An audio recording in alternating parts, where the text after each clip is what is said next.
दोस्तों एक आप लोगों का अटेंशन चाह रहा था एक चीज़ पे जो कि पॉलिटिक्स से रिलेटेड है। हम और आप लोग जो भी पॉलिटिक्स में इंटरेस्टेड हैं या जो फॉलो करते हैं जियो पॉलिटिक्स या पॉलिटिक्स, अभी कुछ दिन पहले कुछ दिनों से हम और आप लोग देख रहे हैं राहुल गांधी पे पर्टिकुलरली मैं बात कर रहा हूँ।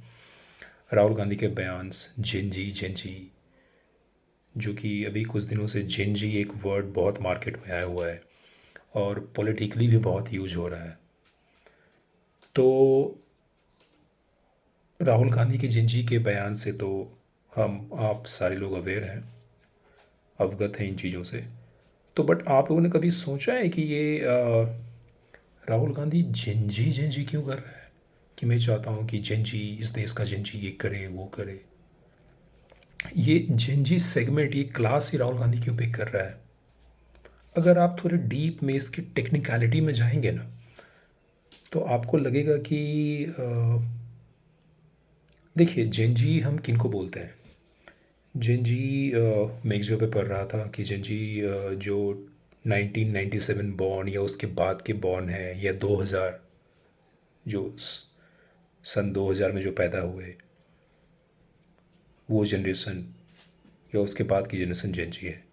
तो अगर आप ठीक से कैलकुलेट करोगे तो आपको लगेगा कि जो 2000 में पैदा हुए ना वो अभी 25 या 26 ईयर्स के हैं। ठीक है, बट कांग्रेस की रिजीम 2014 में चेंज हुई है और जो 2000 में पैदा हुए वो 2014 तक 14 साल के थे, या जो 97 में पैदा हुए जो 98 में पैदा हुए उनका 16 ईयर्स या 17 ईयर्स या है ना उसके अराउंड का एज होगा।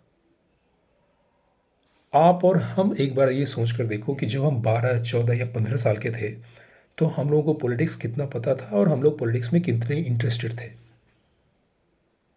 और पॉलिटिक्स की कितनी खबरें पढ़ते थे या पॉलिटिक्स का कितना ज्ञान रखते थे हम लोग। ठीक है, तो राहुल गांधी बहुत स्मार्टली वो जिंजी का वो क्लास पिक कर रहा है। जिंजी वो क्लास है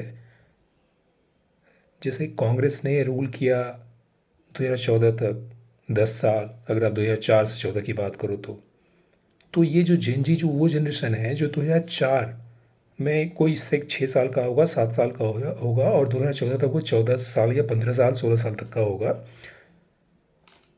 उस क्लास को उस जेनजी के उस क्लास को वो जेनजी 14 15 16 साल तक में उसको कोई आइडिया नहीं हुआ कि अभी कांग्रेस की गवर्नमेंट चल रही है हमारे देश में और कांग्रेस क्या कर रही है।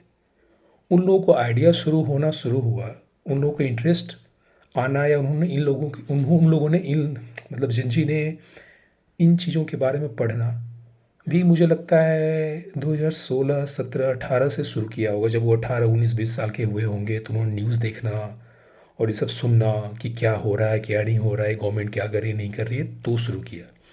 तो उन लोगों को अभी ये नहीं पता है ना, कि पहले की गवर्नमेंट बीजेपी से पहले की गवर्नमेंट क्या करती थी और उस टाइम पे क्या क्या होता था और क्या क्या चलता था, क्या क्या गलत होते थे, है ना। तो उन लोगों को अभी 10 साल में लग रहा है ना, जो देख रहे हैं होता है ना एक एंटी इनकम्बेंसी जिसकी हम बात करते हैं, तो उन लोगों के दिमाग में भी एंटी इनकम्बेंसी आ गई है। क्योंकि अभी रिसेंटली में मेरी एक डिस्कशन हो रही थी, मेरे एक जूनियर है मेरे साथ ऑफिस में काम करता है, 23 या 24 ईयर्स का था वो। ऐसे ही डिस्कशन शुरू हुआ तो उसने बोला नहीं नहीं मुझे बीजेपी नहीं पसंद, मुझे कांग्रेस पसंद है।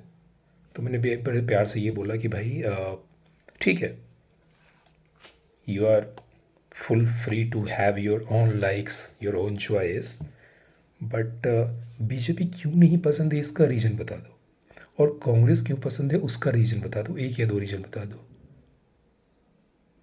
वो चुप होके वापस घूम के काम करने लग गया।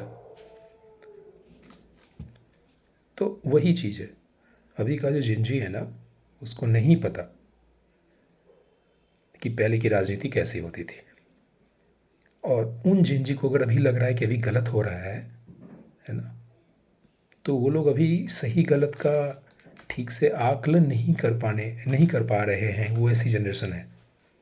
ठीक है, इसीलिए राहुल गांधी ने पर्टिकुलरली उस क्लास को पकड़ा है। जो वो ऐसा क्लास है जिसे नहीं पता कि राहुल गांधी की पार्टी ने या राहुल गांधी की फैमिली ने, है ना, क्या क्या किया है इस देश के साथ और कितना नुकसान किया है, और जो भी है। ठीक है, तो एक बार आप लोग भी इस पे सोच के देखिए। जय हिंद, जय भारत।